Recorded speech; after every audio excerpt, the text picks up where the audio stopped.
রূপে লক্ষ্মী গুণে সরস্বতী। রূপে লক্ষ্মী হতে পারছি কিনা সেটা জানি না, কিন্তু গুণেও সরস্বতী হতে পারছি না। কিছুটা গুণ চেষ্টা করি ভালো মন্দ কিছুটা মিশিয়ে সবার সঙ্গে হাসি খুশিভাবে সময় কাটানোর, কিন্তু সেই গুণটাও আমার মধ্যে আছে কিনা সেটাও জানি না। কিন্তু চেষ্টা করি সবাইকে ভালো রাখার, সবাইকে ভালো নিয়ে থাকার, তো সেটাই কিন্তু চেষ্টা করি।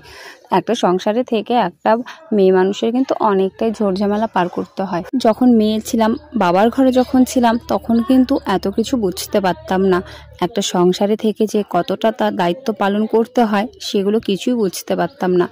এখন বাড়ির বউ হয়েছি, সংসারের দায়িত্ব সামলাতে হচ্ছে, আর আস্তে আস্তে কিন্তু সবগুলো শিখে নিচ্ছি। জানি না আমি কতটা ভালো হতে পারছি বা কতটা ভালো করতে পারছি, কিন্তু চেষ্টা করছি ভালো করে সবাইকে ভালো রাখার, সেই কামনাই করি আমি ভগবানের কাছে।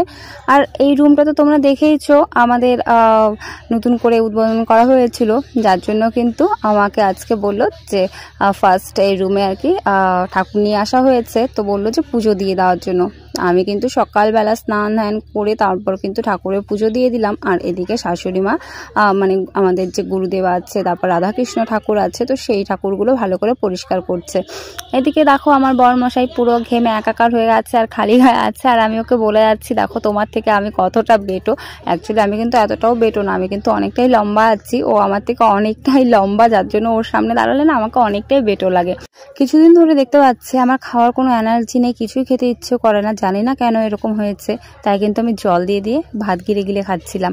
তারপরে এই যে বাড়িতে অনুষ্ঠান আছে, কিছু জামা কাপড় ধোয়া কাচা করেছিলাম, আর এই বাগানে এসে আমি কিন্তু জামা কাপড়গুলো মেলে দিয়েছিলাম, তো এখন আমি সেটাই নিতে এসেছি। আর এখানে কিন্তু একটা কাণ্ড ঘটে গেছে, এখানে আসার পর আমি কিন্তু হোঁচট খেয়ে পড়ে গেছে একদম মুখ থুবড়ে। তো এখন আমি বাড়িতে চলে যাচ্ছি। আর আজকে এতটাই গরম লাগছে না কি বলবো, প্রচন্ড গরম প্রচন্ড গরম। আজকের দিনটা খুব আনন্দ লাগছিল, কিন্তু সঙ্গে মনে অনেকটা দুঃখ আছে, কারণ বাড়িতে মা এসেছে আর এই ফার্স্ট টাইম মা একা আসলো। কারণ প্রত্যেকবার বাবা আর মা একসঙ্গে আমাদের বাড়িতে আসে, কিন্তু এই ফার্স্ট টাইম আমার বাবা আসেনি, বাবা আর আমাদের মাঝে নেই। তো এত দুঃখ কষ্ট বুকে সব চাপা রেখে হাসি খুশি থাকছি আর কি সবাইকে নিয়ে, কিন্তু মনের কষ্টটা তো কখনো প্রকাশ করে বলা যায় না। তো সেই দুঃখটা তো থাকেই, যে মানুষটা ছোট থেকে মানুষ করেছে আর সেই মানুষটা আজকে আমাদের মাঝে নেই। প্রচণ্ড খারাপ লাগছিল, কারণ সব সময় একসঙ্গে দুজন আসতো, মা বাবা দুজন সব সময় একসঙ্গেই আসতো।